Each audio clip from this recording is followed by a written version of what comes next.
Hello Pokemon trainers, welcome back to another Pokemon Scarlet and Violet Battle Stadium singles video here on iStarly TV. This is part of my Road to Mastery series where I try to climb the online ranked Battle Stadium singles ladder. And Happy New Year to everyone. I know I'm a little late. I'm, several days into the new year, almost 2 weeks into the new year here. But I actually kind of got sick around the time towards the end of December, and then I also went on a trip. I was out of the country for a little bit over a week. I went on a New Year's trip, which was really, really fun, but obviously in that time I was not able to record, so that's why it's been such a long time, but I wanted to kind of get some videos going. Of course, we have the updated regulation rules, which are not new. We're going back to the Regulation G format, which is, of course, the format where you could use a restricted legendary Pokemon on your team. And Legends and Paradox Pokemon are no longer banned in Battle Stadium, singles and doubles. So we're back. This was a format that I had some fun with. Obviously, it's extremely powerful because you can use the restricted Legends, but it's fun in some ways, and of course, in other ways, it's not fun. It's refreshing in some ways, and in other ways, it is, extremely powerful, and you run into a lot of the same stuff, but we'll get to see how things are going here. I feel a little rusty on this format, because even when we had this format the last time around, I didn't play it that much. I did make a few videos on it, and I did play it a good amount, but then after a little while, I kind of just fell off of it, and I didn't play it for that long after that. So, again, I feel really rusty. I kind of forgot what to do and what Pokemon to use. Obviously, I know which Pokemon are good, but if you play it a lot, you kind of get into the groove of it, and you get to kind of see which sets are good, which Pokemon are good, which team members are good for certain Pokemon, stuff like that. And, hopefully, I'm just kind of going right back into it. So anyways, let's just jump right into it here. This team is based off of Miraidon. That's going to be my restricted legend for the team. And I have a couple Pokemon that can benefit from Miraidon. We've got Iron Moth with the Quark Drive ability, as well as Sneasler with the Electric Seed. Now, I'm going to be honest here. Oh, wait, actually, I need to make a change with Iron Moth, I think. Because Iron Moth with Booster Energy is redundant because you don't get a double boost. So we get the Quark Drive boost with Electric Terrain, and then the Booster Energy just is basically nullified at that point. Like, we basically don't have an item, so I'm going to need to change that, actually. So I will have an updated list up on the screen. Then we've got Sneasler here with the Electric Seed and Unburden, and Acrobatics with Terra Flying, which is cool. I don't expect Goldango to be as popular in this meta, so Shadow Claw doesn't feel as needed, as necessary. So I think these three moves here with Swords Dance are pretty good for Sneasler here. With Unburden, we are actually faster than pretty much everything in the meta, even Fluttermane, even Koraidon, etc. So that's pretty good for us. Then we've got Chien-Pao, which is just a good Pokemon. Ting-Lu, just a good Pokemon. It's just really tanky and can set up Stealth Rock, which is great. I know I'm going all over the place here. And then finally, we've got Mimikyu with a Lychee Berry, however you say it. Mimikyu is mainly there for Calyrex, which I expect to be one of the best, if not one of the most common, if not the most common, restricted legendary Pokemon. And of course, Calyrex is a Ghost and I think Psychic type, so it is 4 times weak to Shadow Sneak from Mimikyu. Obviously, they can just Terastallize, but, if we can Swords Dance, maybe get up a Play Rough or something, or maybe force them to Terra, one of their other Pokemon earlier on, Mimikyu is a very good answer to Calyrex. And it's also just decent against a lot of Pokemon in the meta. Like, we get to guaranteed survive a hit from Koraidon, and if they have not Terastallized, or if they cannot Terastallize, we are 4 times super effective against Koraidon with Play Rough. So just a few little corner cases there, but Mimikyu seems like just an interesting Pokemon. Also, it's just solid against Fluttermane. So again, forcing their Terra early is going to be nice. As far as Miraidon, it's a pretty traditional, pretty standard set. It is max special attack, max speed with a White Herb. White Herb allows us to use Draco Meteor and Overheat. It lets us use them once, and then we get to reset our stats and then use them again, which is pretty strong. With a Terra Fire type, Terra Fire is good offensively with Overheat, but it's also just a decent defensive Terra type. We are weak to Fairy, and if we Terastallize, we are no longer weak to it for what it's worth. So yeah, this is what I wanted to try with Miraidon, and this is the team. So let's go ahead and try it out and get to those games. Alright, we have our first battle here. My opponent's team has Zacian on it. along with Ogerpon and Urshifu, both of whom are pretty strong, and Ursaluna. They just threw a bunch of the strongest Pokemon on their team, but to be fair, so did I, right?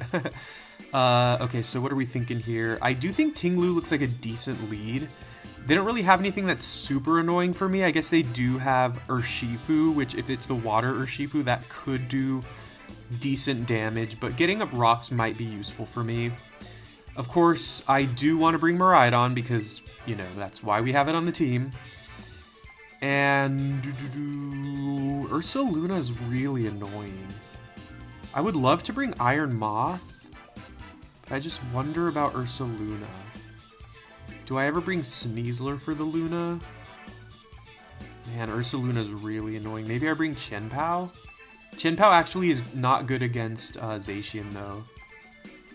Because we only have Dark and Ice moves, both of which it resists. Moth is tempting here. Like, Moth can do a lot of damage, but the thing I'm scared of is that their Pokemon can also do a lot of damage to Moth. I'm gonna go ahead and bring Sneasler here and hope that that's enough. If we can get that Unburden on it, it'll be in a pretty good position. And it'll be faster than their whole team. It'll be able to do some good damage. Yeah, we're just gonna hope for the best there. I'm just worried my team doesn't have quite enough damage. My opponent's team is just like kind of scary because their Pokemon are tanky enough while also, you know, being able to just also do a good chunk of damage. Okay, so they lead Zacian. They get the Intrepid Sword, which I believe only triggers once now. It was nerfed from the previous gen. So I'm thinking I just fire off an EQ. I want to go Whirlwind. I mean, of course, getting up rocks would be nice here. Maybe I should have actually just done that, but I wonder if they're going to Swords Dance. If they Swords Dance, it's extremely greedy. They actually go for the Play Rough right off the bat. Does massive damage, and I'm feeling the effects of not having a Citrus Berry. I actually have another berry, the berry that, what's it called? The berry that only triggers when you're at like a third of your HP or something like that. So I didn't get low enough to eat the berry there. Although I don't think it would have mattered. We just gotta hope for them to miss, which of course they don't. I could have Terastallized there, but I don't know if that's worth it. Now I'm gonna go into Miraidon, and I might have to Terastallize Miraidon. If we go into Sneasler, they're just gonna be faster than me, and it's not gonna really be worth it. So I'm going to need to Terastallize Miraidon because I do believe Zacian is faster than Miraidon by a few points, unfortunately. So yeah, Zacian's still really good. We're just gonna go Terra here. And what are the odds that they switch? Because I'm worried they go into like Ursaluna. I'm just gonna drift. We're gonna see what happens here. I'm going Terra here once again because I expect them to go Play Rough, and if they do go Play Rough, we resist it now. I'm still gonna take a good chunk of damage, don't get me wrong. Volt Switch also would have been a good play. Maybe I should have done that. Because my fear, of course, as I keep saying, is that they're just gonna go into Ursaluna. If they go into Ursaluna, I think I just have to fire off like an Overheat. Just get off as much damage as possible. Which will do a lot of damage, don't get me wrong. So we knock them out with the Drift, which is good because we take down their Restricted, but my Restricted has taken a good chunk of damage already, so it's not a great place to be. Also, now if they go into like Urshifu, that could be scary. They go Ursaluna. I'm just going to go Overheat, just like I said. I don't think I died to a Vacuum Wave, so this should just do a massive amount of damage. They could be Focus Sash, which would also be pretty annoying. They actually take that decently well.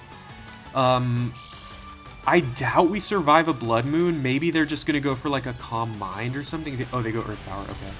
That's fair. But now we get to go into Sneasler, and maybe we Overheat at that point? Or not Overheat, maybe we Acrobatics at that point? Because I could Close Combat, but of course if they're predicting that, they could have a Terra type, like Terra Ghost or Poison. They resist Poison because of because of their ground typing, so Dire Claw won't do as much. I could just be overthinking it. But I'm just going to go acrobatics here just in case they Terra. Okay. Okay, luckily that knocks them out, because for a second there I was like, oh no, did I make a huge mistake? So we knock out the Ursaluna, and we're 1v1 now. It depends on who their last Pokemon is. We are extremely fast, and we have a special defense boost. And they go Ogerpon. Okay. Huh. They're going to Terra, which is going to make them a pure fire type. Okay. Close combat does the most damage. Assuming they're about to Terrasilize and become a pure fire type, that means they're not going to be weak to Dire Claw anymore. So the question becomes, do I want to go close combat for the maximum amount of damage? Or do I want to go Dire Claw, assuming I'm not going to knock them out with close combat, and that this could potentially either put them to sleep or paralyze them? I'm going to Dire Claw, because Ogerpon could be running some bulk. Some Ogerpons run some bulk. And I'm not confident that a close combat will one-hit KO them. I am adamant for what it's worth, but like I said, I mean, I should be faster than them, straight up. Like, I know I'm faster than them. Oh, man, I'm just... If I don't knock them out here, or... I need to paralyze or poison them, I think. Yeah. Okay, I think I'm dead. I think I'm dead. That's okay. I mean, that was a close battle, and it did come down to that.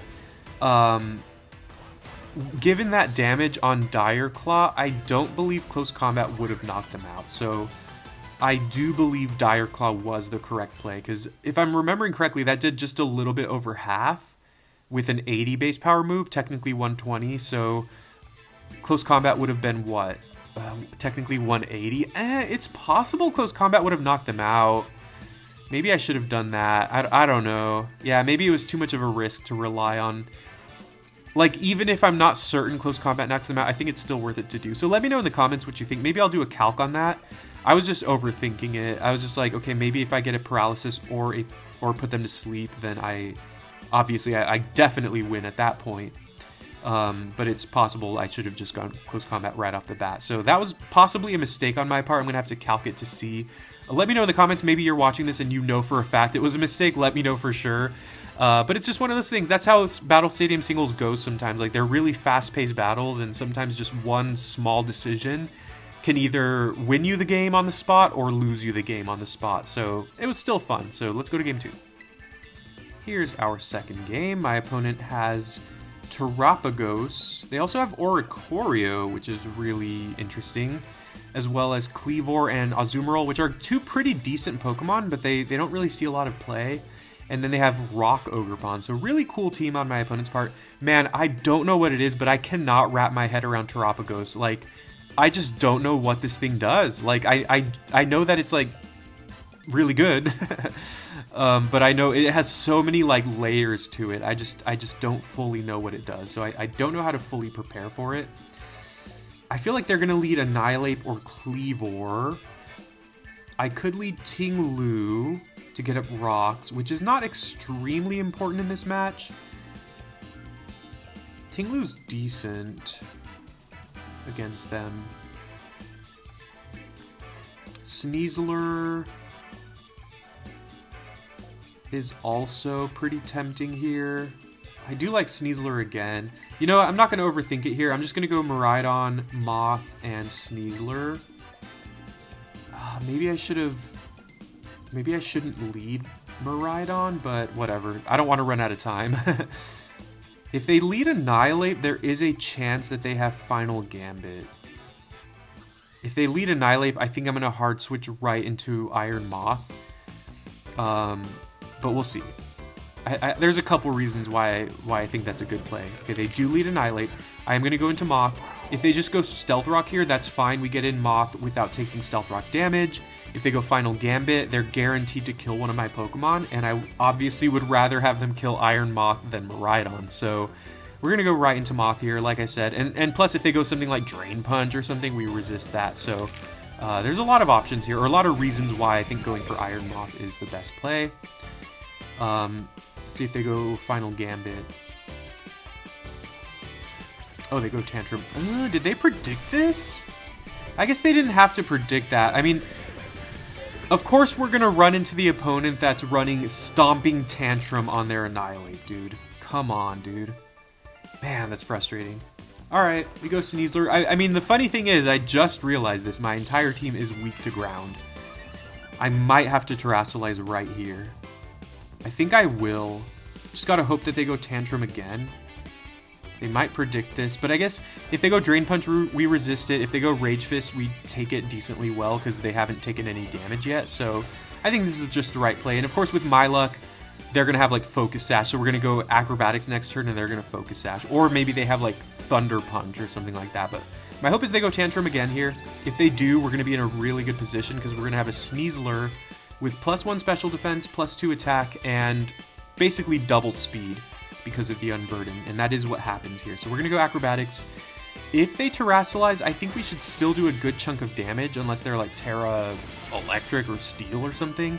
So we do get that clean one-hit KO. You know, obviously it's not a great position for us because we did have to lose our Iron Moth in the process, but yeah, we are in an okay spot. They get the priority here of going into their next Pokemon, which is going to be Ogerpon, and now we just get to go close combat. Like, they could go Terra, which would make them a Rock type.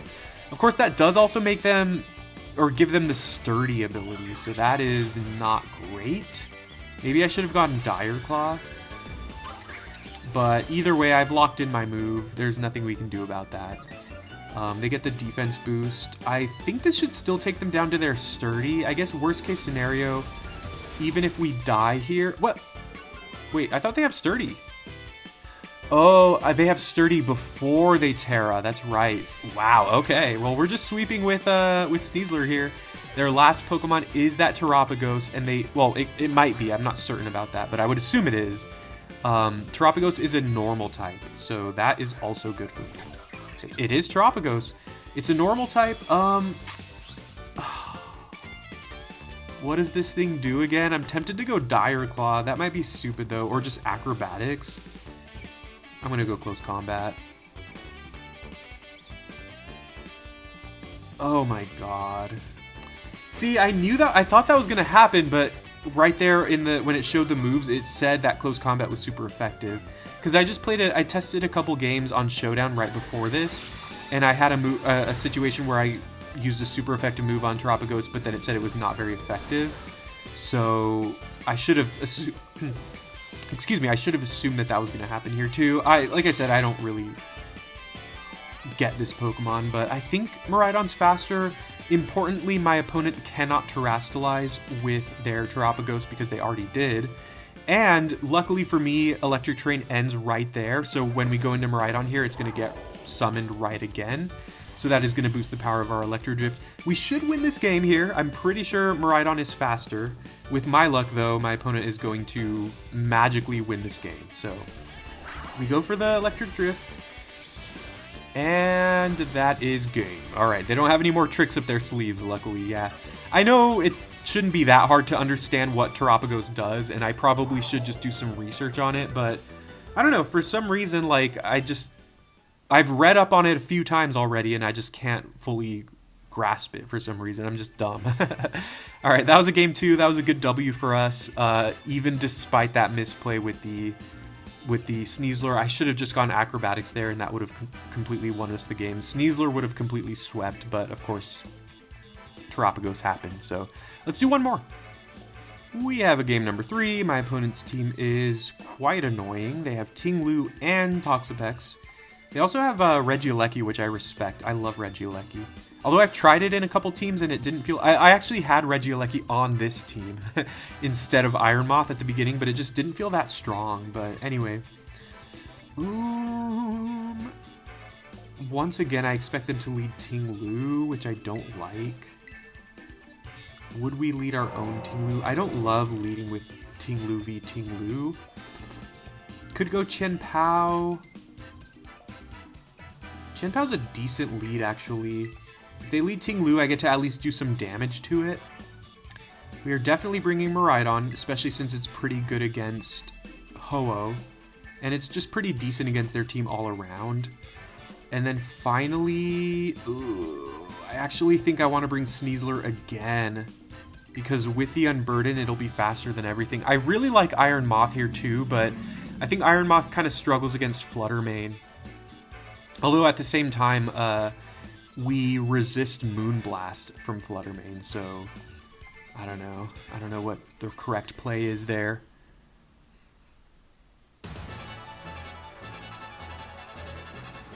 See how this goes. I expect a Ting-Lu lead, but okay, they lead Ho-Oh. Interesting.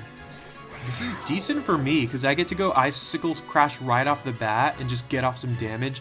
An option I could do is actually go for Crunch, wondering if they're going to switch into the Toxapex here, and I would do more damage to the Toxapex. But I'm just going to go Crash here. If they happen to stay in, I could potentially flinch them, which would be huge. Of course, Ho-Oh has Regenerator, so you know, even if I do a lot of damage here, it's not permanent. Oh wow, they survive. Or they don't flinch. And don't burn me, please. Oh, thank God. Okay, they do not burn me. And given that damage from Crash, ooh, that's about half. That's funny. Because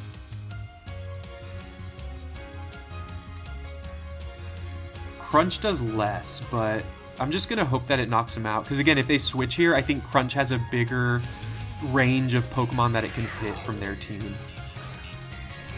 Yeah, exactly.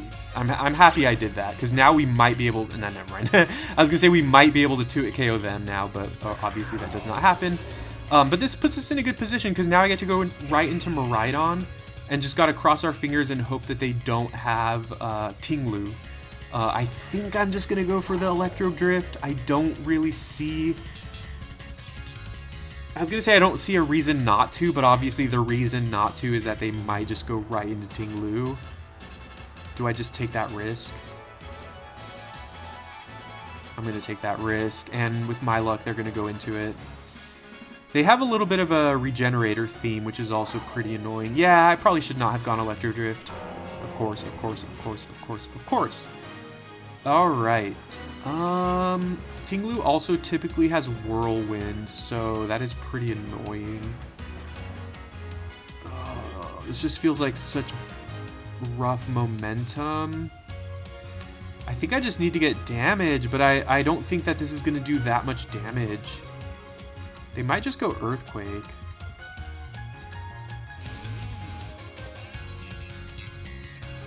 Whatever, I'm going to overheat here. Maybe there's an argument for... Because if we don't Terrasilize, we actually resist both of Ho-Oh's stab moves. Like, our Dragon typing resists Fire, and then our Electric typing resists Flying. So that's pretty good for us. Although I think Ho-Oh learns Earthquake anyway, so maybe that doesn't really change much. I just did this just to get extra damage. And try to get as much damage on this thing as possible. Yikes. Yeah, that does nothing. See what they do here. If they Earthquake, we might survive. Although if they Earthquake, they're probably just going to follow up with another Earthquake. Huh. I actually need... Can't imagine I win this game.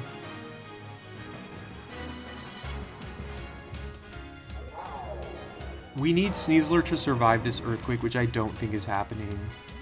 Because we need Miraidon alive to take on Toxapex.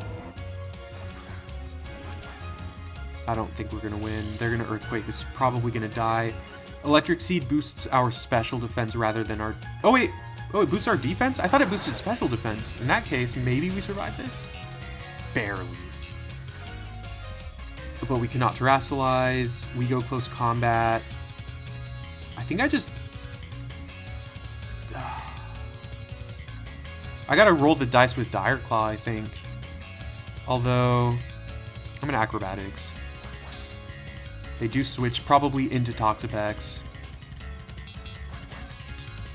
We just gotta hope to get like a crit or something, which is not gonna happen. Yeah, that's really annoying. I mean, that's a good matchup. That's a good situation. Like, Toxapex is really weak to Electric, and then Ting-Lu just, you know, is not. But yeah, that's a really annoying team. But I think we did our best, right?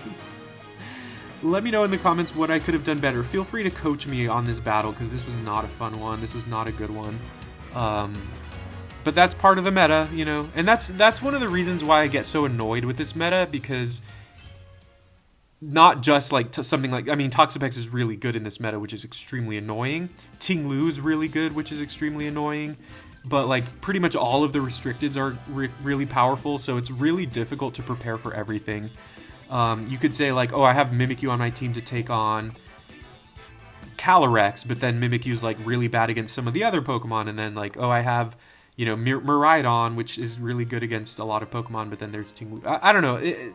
I'm just not cut out for this, but maybe I'll keep playing more and learning more, because there are a lot of Pokemon I want to try out. Something I considered doing for this format, for this regulation, was kind of like focusing more on like trying to do as good as I possibly can, like maybe trying to like focus on building good teams and like improving them, because usually what I do, of course, in singles is like I just try random stuff. I just try fun stuff. Like I'm always wanting to try Pokemon that are unconventional or that don't see a lot of play typically, Pokemon that seem fun. So I'm not always trying to use the best Pokemon.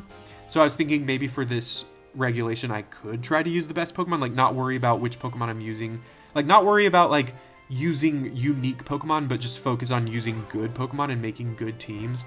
We'll see if I do that, because I'm not the best at building teams. Like there's always something I'm missing when I build teams, but it's always fun to me, so we'll see how that goes. So I do appreciate you watching. Thank you very much for watching. Please let me know in the comments what you thought of this game. If you have any suggestions for the types of battles, types of videos I should do with Regulation G, mainly because it's just not a new format, right? So it's like not like there's too much unexplored left, but I'm still looking to have a good time. And using restricted legends is fun, even though the opponent can use them too, and that sometimes makes it really rough because they have just really strong Pokemon. We get to try some cool stuff as well. So anyways, thank you very much for watching. Please leave a like. Please subscribe for more Pokemon Scarlet and Violet videos. It does help me out a lot. I guess you cannot fly to that treehouse, which is pretty sad. And hope you have a great day.